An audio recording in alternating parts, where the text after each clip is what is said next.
ഒടുക്കം കേന്ദ്രമന്ത്രി അമിത്ഷായും നിർമ്മലാ സീതാരാമനും പ്രിയങ്കയ്ക്ക് മുന്നിൽ മുട്ടുമടക്കി എന്ന് തന്നെ പറയാം. പ്രിയങ്ക വയനാടിന്റെ MP ആയപ്പോൾ ആദ്യം മുന്നോട്ട് വെച്ചത് ഒരേ ഒരു കാര്യം മാത്രമാണ്. അത് വയനാടിന് അർഹതപ്പെട്ടത് കിട്ടണം എന്നത് മാത്രമാണ്.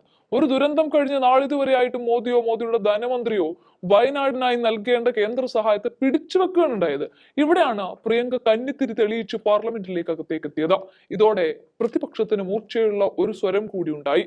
ഇതോടെയാണ് നിർമ്മലാ സീതാരാമൻ എന്ന ധനമന്ത്രിക്ക് മുട്ടുമടക്കേണ്ടി വന്നതും. ദുരന്ത ലഘൂകരണ പ്രവർത്തനങ്ങൾക്ക് കേരളത്തിന് 72 കോടി രൂപ കേന്ദ്ര സർക്കാർ ഒടുക്കം അനുവദിച്ചിരിക്കുകയാണ്. ഉത്തരാഖണ്ഡിന് 139 കോടി രൂപയും ഹിമാചൽ പ്രദേശിന് 139 കോടി രൂപയും വടക്കു കിഴക്കൻ സംസ്ഥാനങ്ങൾക്ക് 378 കോടി രൂപയും മഹാരാഷ്ട്രയ്ക്ക് 100 കോടി രൂപയുമാണ് അനുവദിച്ചിരിക്കുന്നത്. അമിത്ഷാ ചെയർമാനായിട്ടുള്ള ഉന്നതാധികാര സമിതിയുടേതാണ് തീരുമാനം.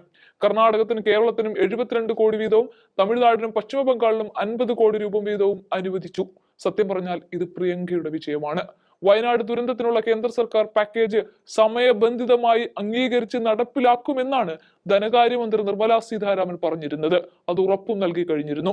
കേരളത്തിന് ഡൽഹിയിലെ പ്രത്യേക പ്രതിനിധി പ്രൊഫസർ KV തോമസിനെ പാർലമെന്റിൽ നടന്ന ചർച്ചയിലാണ് ഇക്കാര്യം അറിയിച്ചതും. കേന്ദ്ര സർക്കാരിന്റെ ഉന്നത ഉദ്യോഗസ്ഥരുടെ സംഘം കഴിഞ്ഞ ഓഗസ്റ്റ് 8, 9, 10 തീയതികളിൽ വയനാട് സന്ദർശിക്കുകയും കേരള ചീഫ് സെക്രട്ടറി ഉൾപ്പെടെയുള്ളവരുമായി ആശയവിനിമയം നടത്തിയതിനു ശേഷം റിപ്പോർട്ട് ആഭ്യന്തരമന്ത്രി, ധനമന്ത്രി, കൃഷിമന്ത്രി എന്നിവരുടെ സബ് കമ്മിറ്റി സമർപ്പിച്ചിട്ടുണ്ട് എന്നും നിർമ്മലാ സീതാരാമൻ ഇവിടെ അറിയിക്കുകയും ചെയ്തു.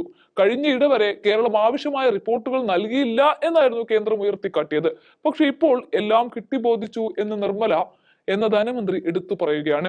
അതോടൊപ്പം കേരള സർക്കാരിന്റെയും വിശദമായ റിപ്പോർട്ടുകൾ കേന്ദ്രത്തിന് ലഭിച്ചിട്ടുണ്ട് എന്നും അറിയിച്ചു. ഈ റിപ്പോർട്ടുകൾ പരിശോധിച്ച് വയനാടിന് നൽകേണ്ട പ്രത്യേക കേന്ദ്ര സഹായം ഉടൻ പ്രഖ്യാപിക്കുമെന്ന് നിർമ്മലാ സീതാരാമൻ അറിയിക്കുകയും ചെയ്തിരുന്നു. മാത്രമല്ല, കേരളത്തിന് കൂടുതൽ കടമെടുക്കുന്നതിനുള്ള അനുവാദം, ദേശീയപാതയുടെ ഭൂമി ഏറ്റെടുക്കേണ്ടതിന് നൽകേണ്ട കേന്ദ്ര സഹായം, വിഴിഞ്ഞം പ്രോജക്റ്റിന് നൽകേണ്ട കേന്ദ്ര സഹായം എന്നിവയെല്ലാം എത്രയും വേഗം ലഭ്യമാക്കുമെന്ന് കേന്ദ്രമന്ത്രി ഉറപ്പും നൽകിയിരുന്നു. മുഖ്യമന്ത്രി പിണറായി വിജയൻ, സംസ്ഥാന ധനകാര്യമന്ത്രി KN ബാലഗോപാൽ എന്നിവർ പലവട്ടം കേന്ദ്രമന്ത്രി നിർമ്മലാ സീതാരാമനുമായി നടത്തിയിട്ടുള്ള ചർച്ചകളുടെ ഒക്കെ അടിസ്ഥാനത്തിലാണ് ഒടുക്കം പ്രിയങ്കയ്ക്ക് മുന്നിലേക്ക് അമിത്ഷാ മുട്ടുമടക്കിക്കൊണ്ട് 72 കോടിയും പ്രഖ്യാപിച്ചത്. വാഗമൺ സ്പൈസസ്. വാഗമണിലെ എല്ലാ ഒറിജിനൽ പ്രോഡക്ട്സും തിരുവനന്തപുരത്ത് ഒരു കുടക്കീഴിൽ ജ്യോതിപുരം ഫുഡ് സേഫ്റ്റി ഓഫീസിന്റെ മുൻവശത്ത് പ്രവർത്തനം ആരംഭിച്ചിരിക്കുന്നു.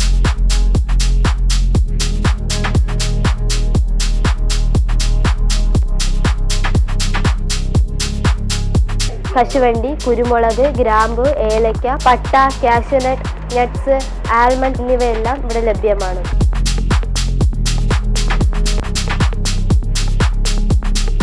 ബന്ധപ്പെടേണ്ട നമ്പർ 799-400-7599 അല്ലെങ്കിൽ 9656-417599.